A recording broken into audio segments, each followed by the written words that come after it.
الرحیم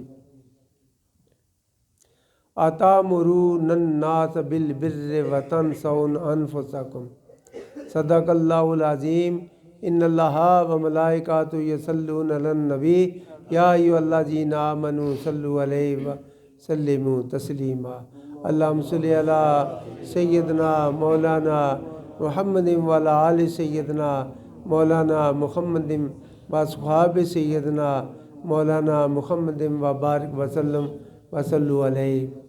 میرے انتہائی واجب الاحترام رائے حق کے مسافر عاشقان رسول سب کو میری طرف سے انتہائی مؤدبانہ السلام علیکم۔ میں نے جو قرآن کریم کی ایک چھوٹی سی آیات جو بڑی شان والی پڑھنے کا جو شرف ملا ہے، اس میں اللہ تبارک تعالیٰ نے بڑا واضح کہ بہت پہلے یہ آپ نے ارشاد فرما دیا، اور جو بھی قیامت تک آنے والے جتنے حقائق اور اس کے نتائج سب منکشف کر دیے۔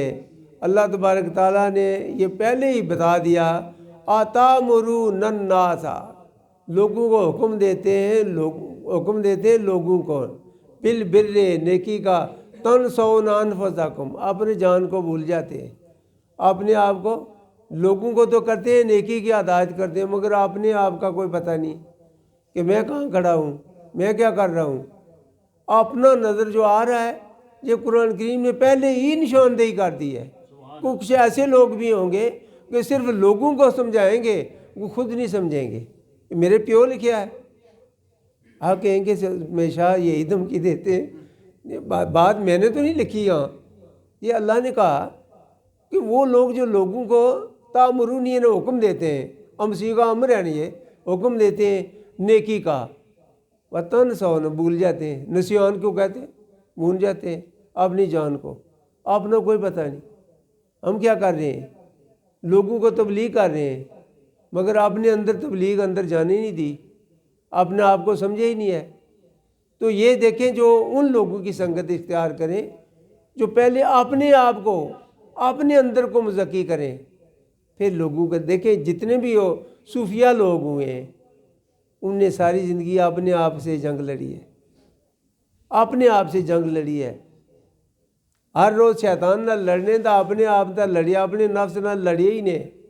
وہ شیطان کی تو کہہ رہے ہیں، مگر اپنے آپ کی تو سدھار نہ پہلے، یہ تو کر لے۔ جتنے بھی صوفیہ لوگ ہیں، میاں محمد بخش عارف کھڑی سرکار رحمۃ اللہ، فاضل عربی، دورہ حدیث، شیخ القرآن اور فقہ بہ عبور حاصل تھا، مگر ساری زندگی اپنے آپ سے ہی تبلیغ کرتے رہے، اپنے آپ کو ہی تبلیغ کرتے رہے، کوئی ایک جمعہ بھی نہیں پڑھایا۔ آج ان کی وہ کتاب کئی ہزاروں لوگوں کا رزق کا ذریعہ بن بیٹھی ہے۔ وجہ کیا؟ ان کا اپنا جو حسن کارکردگی تھی، وہ باہروں دسن میل کے چیلے، اندروں آب حیاتی، انہوں نے اپنے اندر کو آب بنا لیا۔ آب کہتے ہیں پانی کو، جس کے ساتھ لگے وہ بھی پاک ہو جاتا ہے، اندر پاک کر لیا انہوں نے۔ جنہوں نے اپنے اندر کو پاک کر لیا وہی کامیاب لوگ ہیں۔ لوگوں کو ہدایت کرتے جاتے ہیں، مگر اپنا کوئی پتہ نہیں ہے، میں نے کیا کرنا تھا، میں نے پڑوسی کا حقوق، انسانیت کا حقوق میں نے کیا ادا کرنا تھا۔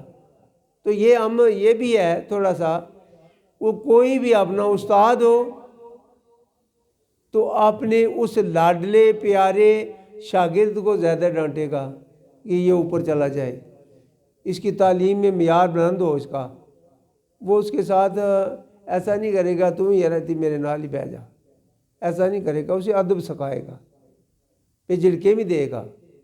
میرے ساتھ بھی ایسے ہی ہوتا رہا، جو قبلہ مفتی صاحب تھے، سب کلاس والوں سے، کیونکہ مجھے آتا جاتا تو کچھ ہی نہ تھا، نالائق آدمی تھا، تو سب سے اگر پٹائی ہوتی تھی تو میری زیادہ ہوتی تھی۔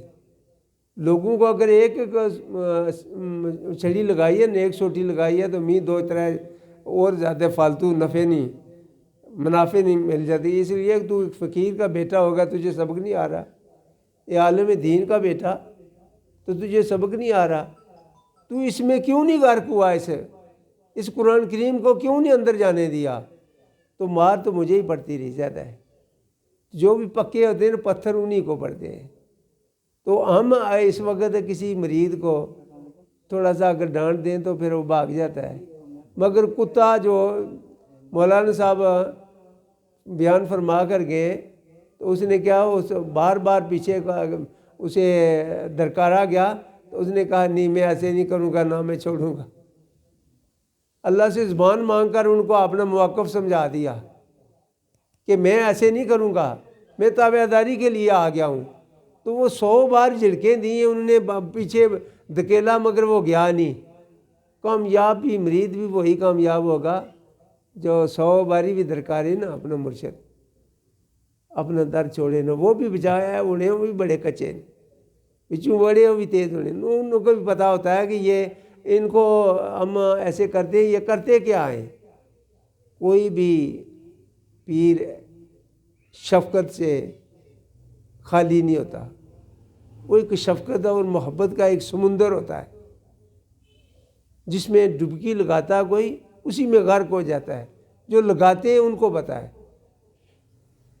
مگر جو استراک نہیں ہے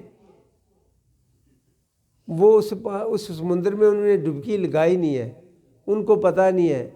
اگر وہ اس کو تھوڑا سا بھی اور ڈانٹا جائے کہ یار یہ کیا کر رہے ہو، یہ تو پیروی رسول میں آ جاؤ نا یار، تو نے نماز نہیں پڑھی، تو ایسے کر رہے ہو، اپنے گھر کا خیال نہیں رکھا۔ تو میری عزت، ہر آدمی کو عزت نفس کے پجاری اللہ کے کبھی وپاری نہیں بن سکے گے، کبھی بھی اللہ کی رضا کے وپار نہیں کریں گے، اپنی نفس کی وپاری ہیں۔ عزت نفس بڑی چیز ہے جی، وہ بھی تو عزت نہیں تو کچھ نہیں، تو عزت یہ نہیں پتہ دی کس نے ہے۔ جب وہ عزت دیتا ہے تو چاہے جس کو دے دے، وہ تو کوتور پہاڑی کو دے دی، موسیٰ علیہ السلام وہاں جاتے رہے، ساری زمین اللہ کی رحمت سے تو کوئی بھی خالی نہیں ہے، پر کسی کو آزاد بخشا، جہاں مایمہ ہوا حضرت آدم علیہ السلام کی ملاقات اسے جبل رحمت بنا دیا۔ بنایا کس نے ہے؟ اللہ ہی نے۔ تو یہ دیکھیں، پہلے سب سے زیادہ اپنے آپ کو سدھرائیں، اپنے آپ کو سنواریں، اپنے آپ کو ستھرا کریں، پاک کریں، اپنے اندر جنگ لڑیں۔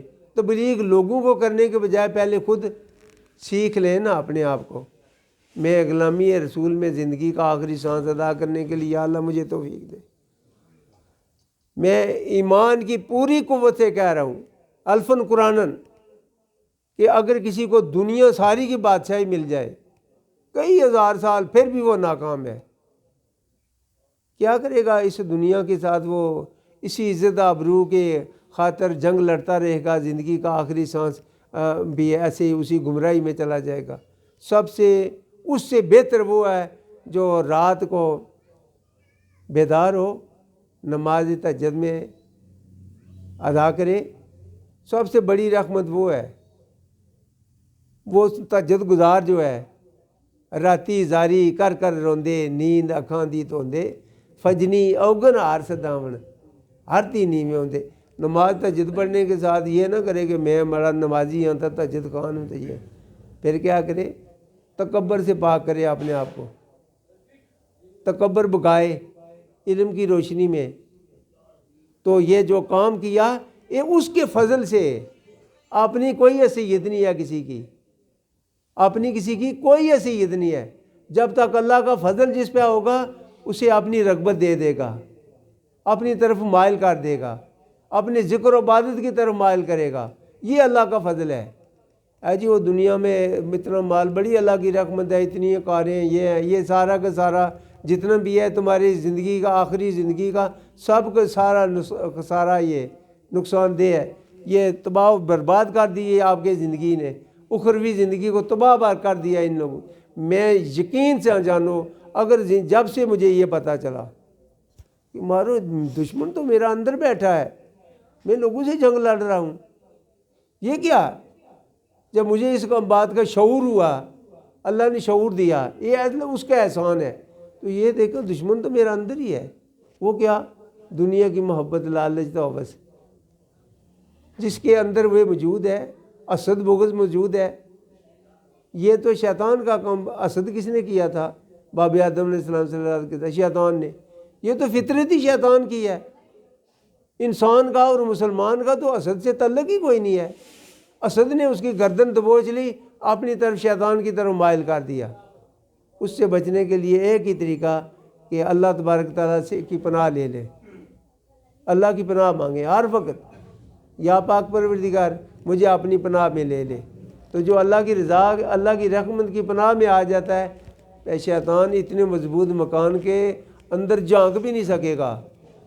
میں اسی لیے یہ کہتا ہوں، میں یہ نہیں کہہ رہا کہ یہ غیبی مخلوق اور جنات ہے ہی نہیں ہے، سرے سے نہیں ہے، ایسی نہیں ہے بات۔ ذکر قرآن آ چکا ہے، جادو بھی ہے، جن بھی ہے، سب کچھ ہے۔ مگر بات اس میں یہ ہے کہ یہ جو جن جادو والے لوگ ہیں، یہ سب کچھ، اس کا انکار نہیں کیا جاتا چونکہ ذکر قرآن آ چکا ہے۔ اس لیے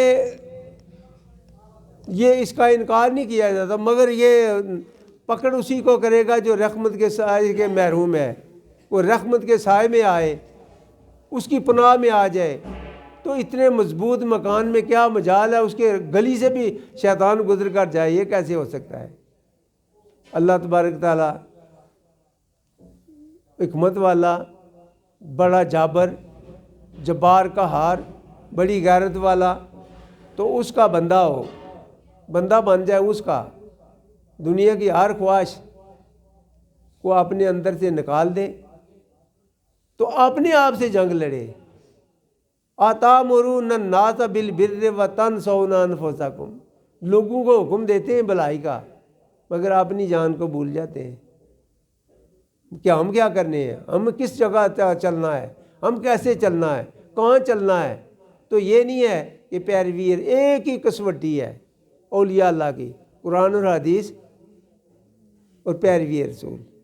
اس کے علاوہ اگر کوئی اور کسی معاملات میں اگر چل رہا ہے تو پھر مجھے کوئی پتہ نہیں یہ کیا ہے۔ تو میں جب تک غیر الاسلام میں دین فلن یقبل منہ ہو، اگر اس کے علاوہ کوئی اور دین اس نے آپ نے گاڑ لیا، فلن یقبل منہ ہو، ہرگز نہیں قبول کیا جائے گا۔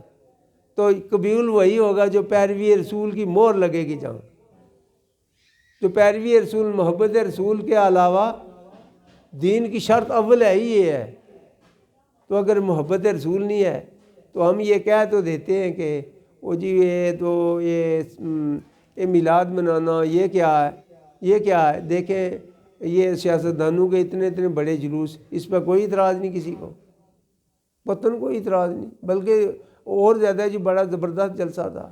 اور پاکستان کا قائد اعظم محمد علی جناح رحمۃ اللہ جو کب سے وفات پا گئے، ان کو ہر سال توپوں کی سلامی دی جاتی ہے، مگر جس کے لیے دنیا بنی ہے اس کے لیے اگر 60 توپوں کی سلامی بھی دیں تب بھی کم ہے۔ ان کے لیے تو ہمیں کیا کہتے ہیں، یہ بدعت ہے، یہ تو بدعت ہو گئی ہے، یہ کس نے کیا تھا؟ تو یہ کس نے بتایا آپ کو؟ یہ 21 توپوں کو سلامی دیں، بارود جلائیں تو یہ ٹائم ضائع کریں اور اتنا خرچہ کریں، اس کا کیا فائدہ ملے گا اس قبر والے کو ملے گا؟ یہ تو ہم اس لیے بناتے ہیں میلاد کہ میرے آقا حضور کی تشریف آوری کا مقصد کیا تھا، ہم نے کرنا کیا ہے، ہم کس چلنا کیسے ہے، ہم نے اپنے آپ کو سدھارنا کیسے ہے۔ ہم تو جو حضور کے تشریف آوری سے قبل تو بتوں کی پوجا کرتے تھے، کوئی آگ کی پوجا کرتا تھا، تو کوئی ستاروں کی پوجا کرتا تھا، کوئی جانوروں کی پوجا کرتا تھا۔ ہمیں تو پروردگار کا بھی نہ پتہ تھا کہ ہمارا پروردگار کائنات کا مالک ہے کہاں ہے۔ تو میرے آقا حضور کا سب سے اللہ تبارک تعالیٰ بڑا احسان، اپنے پیارے نبی کو ہمارے اندر نازل فرما کر بھیج کر تو ہمیں اپنی رضا اور اپنے پروردگار ہونا، ربوبیت کا اعلان کروایا۔ کالا کا مطلب ہوتا کہا، کل سیغہ امر ہے، آپ کہہ دیجئے قل هو اللہ احد۔ یہ کس نے بتایا، کس کی زبان سے؟ میرے آقا حضور نے ارشاد فرمایا کہہ دو میں احد ہوں. یہ کہا کس نے؟ نبی پاک صلی اللہ علیہ وسلم نے. تو یہ کیا ہے؟ کس نے کہا؟ اللہ نے کہا. کس کو؟ اپنے نبی کو. قل کہہ دو قل هو اللہ احد، میں احد ہوں، میرا کوئی شریک نہیں ہے، اور نہ میں کسی سے ہوں نہ مجھ سے کوئی ہے. میری ایک شان ایسی ہے جو بے مثل اور بے مثال ہے، اس کے ساتھ کوئی کسی کی مثال نہیں دی جا سکتی. تو اس کا سب سے پہلے توحید کا خیال رکھیں. یہاں ایک علامہ صاحب آئے، وہ تو میں تو ایسے ہی ہوں، وہ کہنے لگے جی میں نے 35 سال میں نے تبلیغ اسلام کیا. تو میں نے کہا یار یہ تو بتائیں کہ آپ کے جو وجود پہ کون کون سے اعضاء ہیں جس پہ آپ کا کنٹرول نہیں ہے؟ کہنا جی سارا کنٹرول ہے، نیکی بدی سب کچھ ہم کر سکتے ہیں، اللہ نے اختیار دیا. جو اختیار نہیں ہمیں تو پھر قصوروار بھی نہیں ہے. میں نے کہا یہ بات سمجھا ہے دین کو، وہ اندر کوئی اور بھی ہے. 14 طبق دلے دے اندر دا تمبو مانگر تانے، کوئی بات ضرور تھی. میاں صاحب نے بھی ارشاد فرمایا آپ، میں نے کہا قلب کو تھوڑا روکیں تو تھوڑا چلا لیں. چلا سکتے ہیں؟ نہیں. میں نے کہا کہ آپ خانہ کعبہ کو سجدے کرنے والے لوگ جو ہے نا، آپ کو کوئی پتہ نہیں دین کیا ہے. میں نے کہا اچھا تو آپ، میں تو پیر سمجھ کر آیا ہوں آپ کے پاس، تو آپ یہ کہہ رہے ہیں تو خانہ کعبے کو سجدے نہیں کرنے تو اور کس کو کرنے ہیں؟ ماشاء اللہ، بڑی یہ تبلیغ کرتے رہے 35 سال، یہ تبلیغ کرتے رہے لوگوں کو، وہ خانہ کعبے کو سجدے کرتے رہے. میں کروں تو یار کافر ہو جاتا ہوں، آپ کہتا نہیں کافر کیوں نہیں ہوئے؟ میں اگر کروں تو یہ تو میں تو کافر ہو جاتا ہوں، مگر آپ 35 سال تبلیغ بھی کرتے رہے، خانہ کعبے کو سجدے بھی کرتے ہیں، کافر بھی نہیں ہوئے. آپ کی تو بڑی مثال ہی کوئی بڑی عمدہ سی ہے جی. تو پھر کیسے کس کو گنوا؟ میں نے کہا میں تو اللہ کو سجدے کرتا رہا ہوں، میں نے خانہ کعبہ بھی رہا ہوں تب بھی اللہ کو ہی سجدہ کرتا رہا ہوں. میں نے تو ایک سجدہ بھی نہیں خانہ کعبے کو کیا. ہمیں تو یہ نیت نہیں آتی نماز کی نیت کے منہ طرف خانہ کعبہ شریف. ہم نے کیا کرنا؟ چہرہ ادھر کرنا ہے، منہ طرف خانہ. اللہ ہر جگہ موجود ہے. وہ کیا؟ عظمت ابراہیم خلیل اللہ علیہ السلام کی وہ بتانے کے لیے. بات اصل میں حقیقت یہ تھی کہ حضرت ابراہیم خلیل اللہ علیہ السلام کی وہ شان ظاہر کرنے کے لیے جو میری نماز ادا کرے یا سجدہ تلاوت بھی کرے تو میرے ابراہیم بنائے ہوئے مکان کی طرف منہ کر لے. منہ کرنے کے لیے کہا ہمیں کہ منہ طرف خانہ قبلہ شریف کے. سجدہ تو اللہ ہی کو حاصل ہے، کیا مجال ہے کسی کی؟ جو یہ سجدہ ہم کہہ رہے ہیں کہ دیکھیں نا جی قرآن کریم میں تو لکھا نہیں انبیاء یہ سجدہ تعظیمی تھا، کو سجدہ تو سجدہ ہی تھا نا کہ فاسجدوا لآدم، سجدہ کرو اس آدم کو، یہ اللہ نے حکم دے دیا. تو یہ تو سارے نبیوں کے اس لیے، وہ اگر کوئی دوسرا کرتا تو کوئی بات نہیں. سجدہ سکھایا گیا کہ تو اولاد تو تیری ہوگی، مخلوق تو میری ہوگی. پیدا خلق کرنے والا تو، تخلیق کرنے والا تو میں ہوں نا، پیدا تو میں کرنے والا ہوں. اولاد تیری ہوگی، مخلوق میری ہوگی. تو نے کیا کرنا؟ میری عبادت کا اصل روح سجدہ ہے، ایسے سجدہ کرنا ہوگا. تمام فرشتوں سے سجدہ کروایا تو یہ حکم دیا کہ یہ سجدہ میری عبادت کا اصلی آخری نچوڑ، آخری روح ہے عبادت کا. اگر یہ آج کرسیوں پہ بیٹھ کر یہ پتہ نہیں ہے آپ کو کس کے سامنے کھڑے ہیں؟ اللہ اکبر، تو سب سے بڑا اتنا بڑی شان والا ہے، ہر جگہ جون تیرے بڑائی کو بیان کر رہی ہے. اس کے سامنے کرسی پہ بیٹھے، یہ کون سی عاجزی ہے یار. حضرت علی رضی اللہ تعالیٰ عنہ تیروں سے وجود اور پنڈلیوں میں تیر لگے، پیوند ہو گئے، نکل نہیں رہے. آئے ہائے، کیا وہ لوگ تھے، کیا وہ شانیں تھی، کیا وہ شخصیت تھی، کتنی بڑی شان والے. تو کہا کہ یہ ان کا وجود اتنا سخت ہے جو وہ تیر کھینچتے ہیں تو کھینچا نہیں جاتا، باہر نہیں آ رہا. میرے آقا حضور کی خدمت میں یہ درخواست کی گئی حضرت علی رضی اللہ تعالیٰ کی پنڈلیوں میں جو تیر لگے وہ باہر نہیں آ رہے، تو میرے آقا حضور نے ارشاد فرمایا جب علی نماز پڑھنے لگے تو نکال لینا۔ یار نماز تو وہ ہی، ہم نماز میں کہتا ہوں، میں بڑی ایمان کی پوری قوت سے کہتا ہوں، اگر نماز میں ٹھیک نماز میں کوئی ہمارا خیال سوائے اللہ کے نہ آئے، اچھا بھی اور برا بھی، بعض تو مفتی جو لوگ تھے نا، فقی لوگ جو ہیں، فتویٰ اور چیز ہے تقویٰ اور چیز ہے، وہ تو کہتے ہیں نہیں اگر کوئی دنیا کا خیال آئے تو اسے دور کرتے جائیں تو آگے راستہ چلتے جائیں، تو اگر کوئی نیکی کا خیال آ رہا ہے یا قبر کا آ رہا ہے تو میں نے قبر بھی بھول جائے، حشر بھی بھول جائے، جنت بھی بھول جائے، دوزخ بھی بھول جائے، سب کچھ بھول جائے، صرف اس کی رضا میں رہے۔ ہم تو ایک ہی بات کہیں گے، جس کا نام لیا تھا اللہ اکبر، اسی کے سامنے رہے۔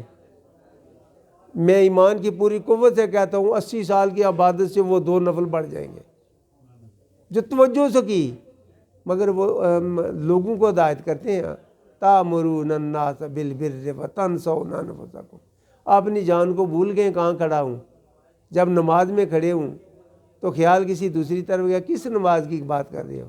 کیسی نماز؟ میرے دوستو توجہ سے نماز پڑھیں کہ میں بارگاہ الہی میں کھڑا ہوں معافی مانگنے کے لیے، پھر اپنی معافی نہیں، پھر باقی کے لیے بھی۔ ربنا وتقبل دعا، ربنا اغفر لی ولوالدی، مجھے بھی معاف کر، میرے والدین کو بھی معاف کر، میرے آقا حضور کی ساری امت کو معاف فرما۔ وہ للمومنین، مومن کہتے کسے ہیں؟ جو نبی کو مانتا ہے۔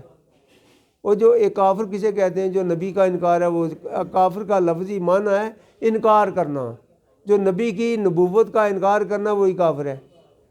وہ یہودی تو ہی کافر آنے نا، اللہ کو تو مانتے ہیں سارے، اللہ کو سارے مانتے ہیں، جو نبی کا انکار ہے وہی کافر ہے۔ کافر کے لفظی معنی انکار کرنا۔ اسی لیے علامہ اقبال رحمۃ اللہ ارشاد فرمایا، میں ہوں کافروں کا کافر تو کافر خدا ہمارا۔ مولانا صاحب نے ڈنڈے اٹھا لیے، یہ تو کافر ہو گیا، کافر کا خود اقرار کیا، میں ہوں کافروں کا کافر تو کافر خدا ہمارا۔ اندر جھانک کر دیکھا نہیں یہ کیا کہہ رہا ہے؟ تو اس کا مطلب یہ تھا کہ میں کافروں کو نہیں مانتا، کافروں کا میں انکار کرتا ہوں۔ انکار کرنے کا لفظی معنی کیا ہے؟ ایک کافر، میں انکار کرتا ہوں، میں انکار کرتا ہوں تو کافر خدا ہمارا، یعنی کافروں کو خدا بھی نہیں مانتا۔ تو ہمیں بھی یہی کرنا چاہیے کہ کسی دوسرے کو الہ نہ مانے، الہ مانے تو جو خالق حقیقی ہے اسے مانے۔